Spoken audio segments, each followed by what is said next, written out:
Estoy aquí con la mujer más linda del mundo. Pastora Kenia, qué bueno es ministrar contigo. Ay, amén, gracias.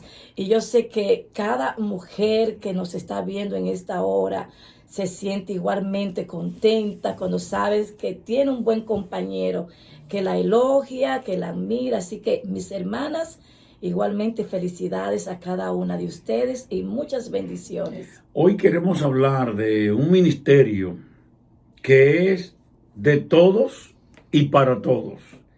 Es el ministerio de la reconciliación. Y para esto vamos a leer en 2 de Corintios capítulo 5 del 17 al 20. Y lee de la siguiente manera: de modo que si alguno está en Cristo, nueva criatura es. Las cosas viejas pasaron, he aquí todas son hechas nuevas. Y todo esto proviene de Dios, quien nos reconcilió consigo mismo por Cristo y nos dio el ministerio de la reconciliación. Porque Dios estaba en Cristo reconciliando consigo al mundo, no tomándoles en cuenta a los hombres sus pecados, y nos encargó a nosotros la palabra de la reconciliación. Así que somos embajadores en nombre de Cristo, como si Dios rogase por medio de nosotros, o rogamos en nombre de Cristo, reconciliaos con Dios. Es tanto lo que se puede decir del ministerio de la reconciliación, la palabra de reconciliación. Y este es el ministerio de todos, a Pastora Kenia, y para todos. Ahora, en lo que leíste aquí, podemos ver 4 componentes del ministerio de la reconciliación. O sea, hay más, pero según 2 de Corintios, capítulo 5, versículos 17 al 20, vemos, número 1, que en la reconciliación hay una nueva creación.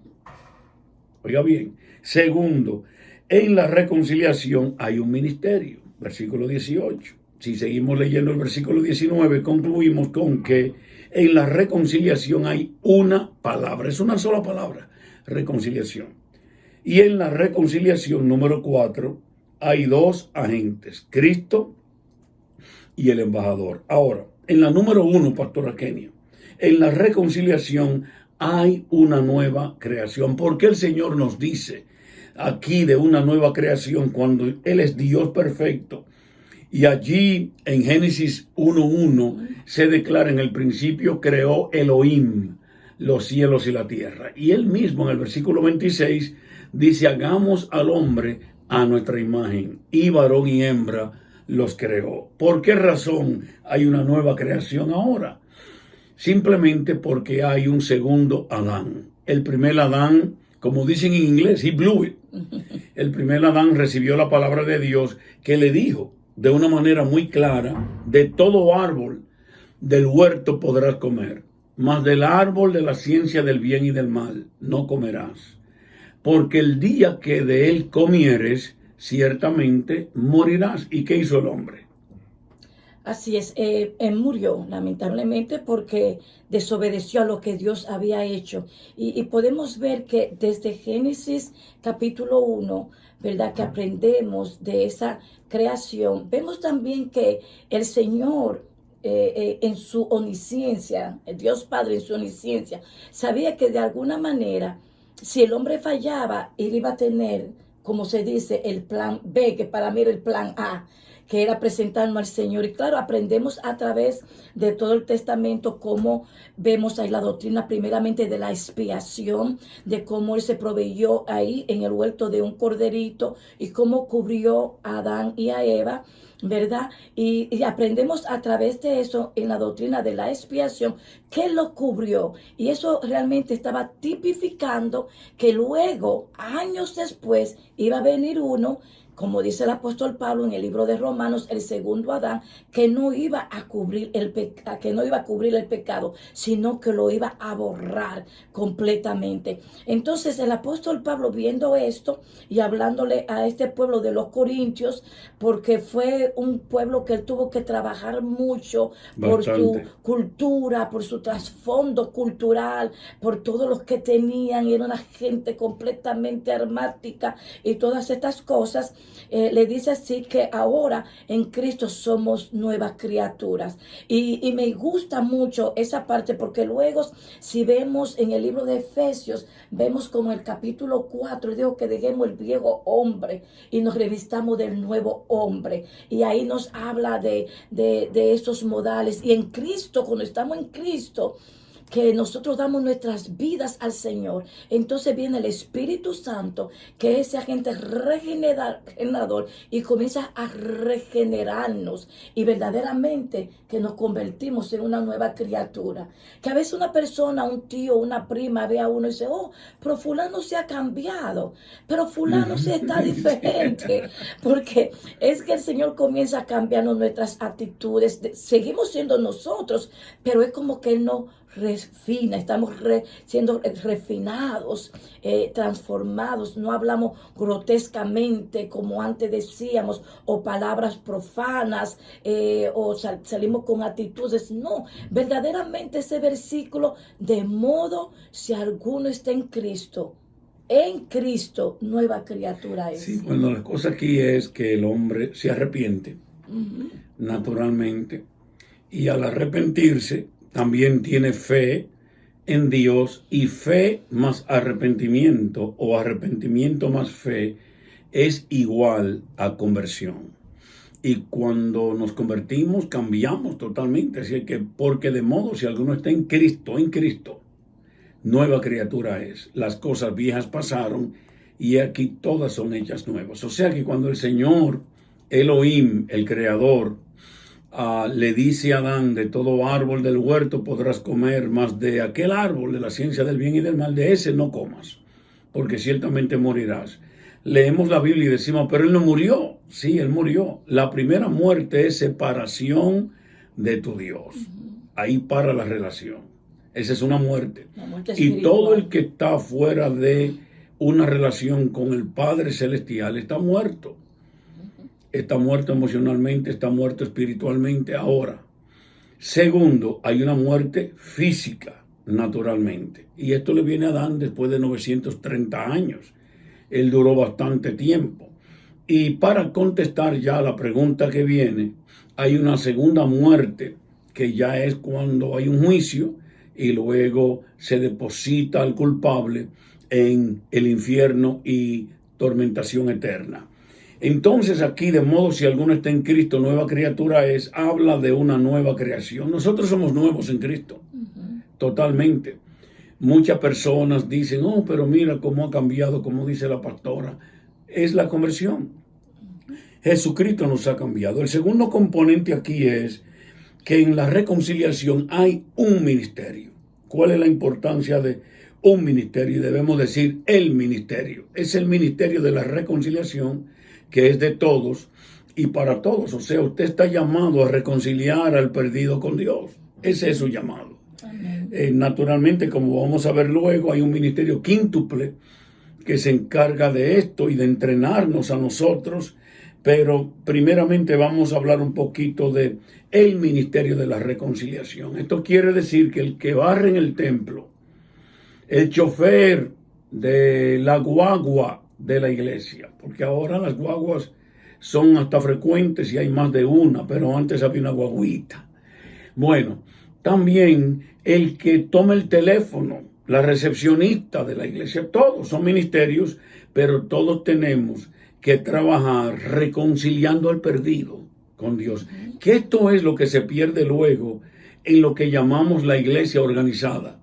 Que nos volvemos una organización y dejamos de ser un organismo.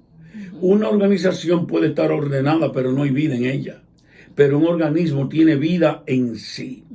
Entonces, nosotros como organismo tenemos que saber que el Señor Jesucristo no murió en la cruz del Calvario por otra cosa, sino para darnos la oportunidad de nacer de nuevo, como Él le dijo a Nicodemo. Y le dijo, porque de tal manera amó Dios al mundo, que ha dado a su Hijo unigénito, para que todo aquel que en Él cree no se pierda, mas tenga vida eterna. Así es, y vemos, y ese versículo es clave, el 18, de ese segundo componente que hablamos, porque dice, y todo esto proviene de Dios, quien nos reconcilió consigo mismo por Cristo y nos dio el ministerio de la reconciliación. Así que primeramente vemos que Dios a través de Jesús nos reconcilia. Jesús viene y nos reconcilia con el Padre. Oh, yes. ¿Verdad? Cuando reconocemos nuestra vida pecaminosa, cuando decimos necesitamos un Salvador, ahí está el Salvador. Jesús reconciliándonos con el Padre. Pero entonces, una vez que esa reconciliación ocurre entre el pecador y el Padre, ahora lo que el Señor nos dice, ustedes tienen que hacer lo mismo con aquellos que están fuera de la salvación, predicarle que hay un Salvador, que Él puede darte paz, puede darte gozo y reconciliar a ese perdido con el Padre. Eso está muy correcto, pastora Kenny. Y entonces entramos ahí al tercer componente de una palabra, la palabra de reconciliación. Mira, es bueno estudiar la palabra de Dios. Dice, procura con diligencia presentarte a Dios aprobado, como obrero que no tiene de qué avergonzarse, que usa bien la palabra de verdad. Pero te voy a decir esto. Yo estudiaba con el Seminario Bíblico de Nueva York, allá en una prisión de Fishkill donde yo estaba. También habían 2 o 3 otras universidades e institutos. Y todo era bonito, pero algo que yo vi desde el principio era que los muchachos se graduaban y cuando se graduaban ya como que no compartían a Jesucristo con ese fervor, sino que se ponían más bien a discutir teologías. Y hay muchas personas así, que estudian y luego entonces se descarrían del ministerio de la reconciliación. Cuando al contrario, mientras más estudiamos, más tenemos que recibir revelación de esa palabra de reconciliación que debemos tener a flor de labio para con cada persona que nosotros venimos en contacto. O sea, la reconciliación es en verdad una palabra. Mira, la palabra perdón, por ejemplo, entre las parejas, ¿verdad? Hay parejas, nosotros somos ya por naturalmente tantos años consejeros matrimoniales también, y damos gracias por esto. No somos perfectos, pero nosotros entendemos que una sola palabra nos reconcilia todo, la palabra perdón. Pero ¿qué empezamos a hacer? Somos inteligentes, empezamos a filosofar y a culparnos el uno al otro. Y claro está que cada persona va a tener algún tipo de evidencia. Pero si usted hace más énfasis en la evidencia que usted tiene, que en el amor que usted tiene y que lo posea usted, el problema no se va a solucionar, porque el problema se soluciona con el amor. Y aquí la palabra es perdón. El Señor nos perdona a nosotros perdonamos a los demás en esa relación. Y luego, pastora Kenny, en la reconciliación hay 2 agentes, y ya los hemos mencionado. Está Cristo, el agente que crea la reconciliación, el que da su vida por nosotros. Nosotros somos los embajadores. Y luego, naturalmente, vamos a hablar un poquito más de estos 2 agentes. Pero, reitero, la reconciliación es el ministerio de todos y para todos. Y yo iba hablando, pastora Kenia, del ministerio quíntuple, en verdad, cuando empecé a mencionar ministerios de ayuda dentro de la iglesia. Y Efesios 4:11 nos dice lo siguiente: y él mismo constituyó a unos apóstoles, a otros profetas, a otros evangelistas, a otros pastores y maestros, a fin de perfeccionar a los santos para la obra del ministerio, para la edificación del cuerpo de Cristo. Es muy importante que sepamos aquí que estos 5 ministerios, cada uno con su énfasis, sí, se emplea primeramente en edificar. Aquí la palabra edificar es la palabra del griego koinekatartismos, que quiere decir ajustar algo, ¿verdad? Traerlo a un ajuste que pueda trabajarse con tal pieza o tal cosa. Es naturalmente perfeccionarlo, pero está la segunda palabra, edificación, que es la palabra oikodomé. Oiko es los familiares, amigos y vecinos, ¿verdad? La gente. Pero domé es el dom, oikodomé. O sea, lo que hacemos es perfeccionar a los santos para edificarlos. Eso es lo que hacemos. Ahora, hay maneras y énfasis en que el ministerio quíntuple lleva a cabo el ministerio de la reconciliación. Presten atención en esto. La reconciliación sucede entre Dios, el Dios santo, y el hombre pecaminoso y perdido. Nosotros hemos encontrado una solución y la hemos puesto en perspectiva y le llamamos la estrategia de la iglesia. La estrategia es diferente a la visión. Nosotros tenemos una visión, una iglesia multicultural de multitudes distribuida en células o grupos donde cada discípulo predica a Jesucristo públicamente y por las casas en el poder del Espíritu. Ahora, cada ministerio tiene un énfasis y en esta estrategia lo que hicimos fue poner una columna por ministerio. Son 5 columnas. El evangelista, el pastor, el maestro, el apóstol y el profeta. ¿Ok? Sabemos que el orden de la palabra es primeramente apóstoles, luego profetas, pero escuche bien, esta lista aquí no quiere decir que hay uno mejor que otro, o más necesario que otro, o el jefe de otro. Muchas veces cuando decimos apóstol, queremos ver una persona perfecta allá lejos y nos olvidamos de Pedro, que no era perfecto, que hasta traicionó a Jesús, lo vendió, en realidad, lo dio al vendedor, corrección. Tenemos un Pablo luego, que naturalmente es colérico, y así son hombres con pasiones semejanzas a las nuestras, como dice el mismo apóstol Santiago del profeta Elías, que era según nosotros. Así que nosotros reinvertimos aquí por orden de la estrategia de cómo nosotros hacemos las cosas. Usted no tiene que hacerlo así naturalmente. Si estamos compartiendo esto en este programa, Atrévete a Cambiar, es porque nos ha trabajado de levantar una iglesia de 5 o 6 personas a luego 1000 y pico de personas. ¿Ok? El evangelista, por ejemplo, hace énfasis en buscar al perdido. Aquí está entonces la columna de evangelizar. Sí, y así es. Por ejemplo, en cualquier iglesia, si hay personas que siempre van a tener más pasión por la evangelización o ganar otros que otros. Eso, yo creo que a veces eso es un don de Dios. Hay personas, por ejemplo, si vamos a hablar de nuestra congregación, hay unos hermanos que es admirable como ellos se le pueden acercar a la gente y no sé qué le habla. Bueno, aunque estamos hablando de que ese don es para todo, pero yo admiro cómo estos hermanos y estas hermanas, es un énfasis, sí predican y todo eso, pero fíjese, y luego vamos a hablar de esa columna que es la de conservar. Dios me ha dado a mí esa. Yo tengo mucho sentimiento por las personas. La pastora. Una vez que están en la iglesia, le llamo a ver cómo están, cómo se sienten, y lo estoy, sí, conservando, pastoreando.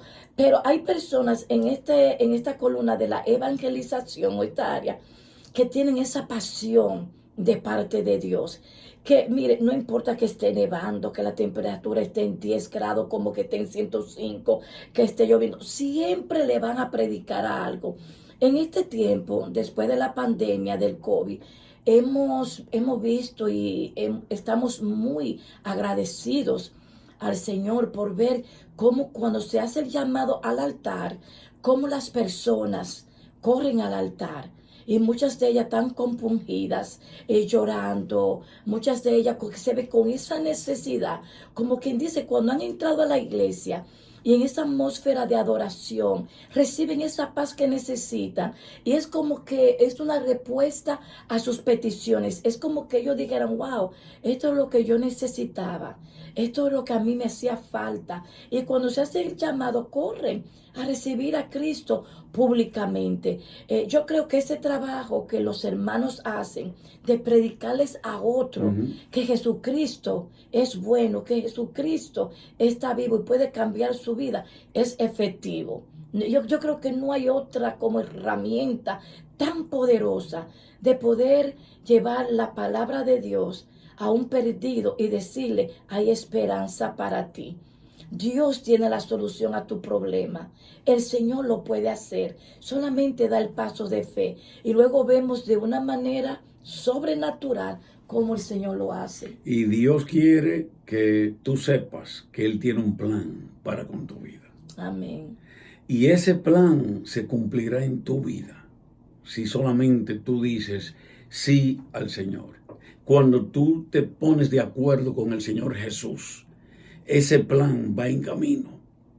Dios es tan bueno. La palabra de Dios declara, porque de tal manera amó Dios al mundo, que ha dado a su Hijo unigénito, para que todo aquel que en Él cree no se pierda, mas tenga vida eterna. Entonces, es como que el énfasis del pastor es conservar, ¿verdad? La iglesia no está diseñada para que la gente venga a la iglesia, como decimos que le llamamos iglesia al templo. Bueno, vamos a seguir la rutina.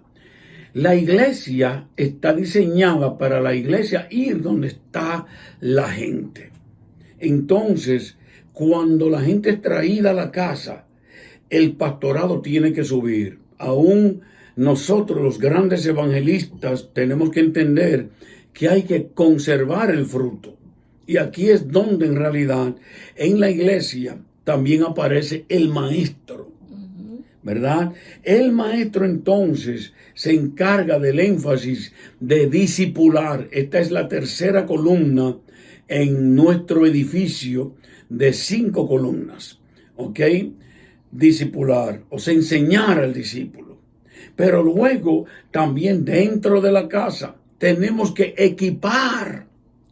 Y esto ya se mueve a lo apostólico. Esto no quiere decir ahora que un pastor no pueda hacer el trabajo, ni un evangelista o un maestro. Pero ya, naturalmente, todos lo están haciendo. Pero el énfasis de este hombre o mujer de Dios es equipar a esa persona para alcanzar su propósito en la vida, ministerialmente hablando, como también empresarialmente hablando, educacionalmente hablando. O sea, el apóstol se encarga de equipar a esa persona. Y por último, el enviar. Esta es la quinta columna. Ahora, muchos dirían, ahora usted va a decir que el profeta es el que envía. Déjeme decirle, no, es en realidad el presbiterio quien envía. Pero el presbiterio en sí es profético. Como vemos que la palabra de Dios declara en Hechos 13, donde dice, había entonces en la iglesia que estaba en Antioquía, profetas y maestros, Bernabé, Simón, el que se llamaba Níger, a Lucio de Cirene, Manaín, el que se había criado junto con Herodes el tetrarca, y Saulo, ministrando estos, aquí hay maestros, aquí hay profetas, aquí hay apóstoles, ministrando estos al Señor y ayunando. Dijo el Espíritu Santo, apartadme a Bernabé y a Saulo para la obra a que los he llamado. Entonces, habiendo ayunado y orado, les impusieron las manos. Esto es contacto y transmisión. Les impusieron las manos. El maestro, cuando enseña, no solamente enseña principios, sino que transmite, transfiere espíritus. Y aquí está sucediendo. Les impusieron las manos y los despidieron. Ellos entonces enviados, ahí está la palabra, enviados. ¿Quién lo envía? El Espíritu Santo. Amén. Pero el Espíritu Santo lo envía a través de ese presbiterio en la iglesia de Jesucristo. nuevamente aquí estamos viendo algo muy glorioso, pastora Kenia, porque estamos viendo que hay maneras, hay énfasis dentro de este ministerio de la reconciliación, que es en verdad un ministerio de coinonía. Amén. Un ministerio, como decimos, es una sociedad donde tú pones en acción el llamado que Dios te dio. Oye bien, pon en acción el llamado que Dios a ti te ha hecho. Y tú verás que si otros hacen lo mismo que tú, la iglesia crecerá.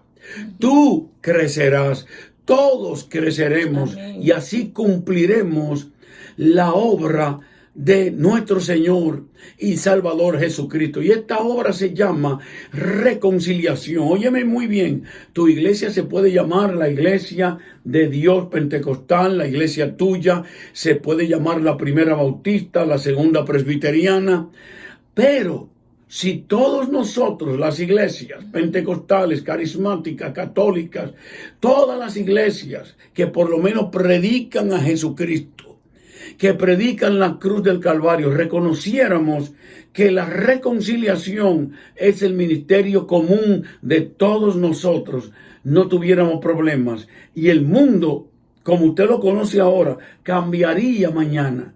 Y en menos de 33 años, el mundo entero conocerá que Jesucristo es el Señor. O sea, lo que estoy hablando aquí es palabra de Dios. Ahora, yo no estoy diciendo que cualquier iglesia ya es iglesia de Jesucristo. Estoy hablando de que las iglesias que son de Cristo, amén, y solamente Él sabe esto, las que son de Cristo, si reconociéramos nosotros el ministerio de la reconciliación como el ministerio de todos y para todos, oh, aleluya, qué cosa grande fuera esa. Damos gracias a nuestro Señor y Salvador Jesucristo. Amén. En esta hora queremos orar por ti. Sí, Señor, y qué bueno es poder estar aquí en tu presencia. Padre, oramos en este momento. Señor, sabemos que el mundo está como en un tiempo de transición, de cambios, Señor, y a través de esta pandemia oramos por fortaleza, sanidad. Oramos que el fuego tuyo arda en nuestros corazones por predicar tu palabra, por alcanzar el perdido. Que ese fuego continúe creciendo, aumentando cada día más. Señor, de decirle a alguien en un tiempo de desesperación, de angustia, que Cristo puede traer paz a su vida, que Él es el consolador, que el Espíritu Santo es el consolador. Que en este tiempo, Señor, podamos compartir esa palabra de que tenemos un Padre celestial y que Él nos ama. Padre, te damos gracias y bendecimos en esta hora a cada persona que nos está escuchando en el nombre de Jesús. Y será hasta la próxima. Sí, también yo quiero orar por aquellos que están enfermos en el nombre de Jesús. Recibe Amén. Sanidad en esta hora.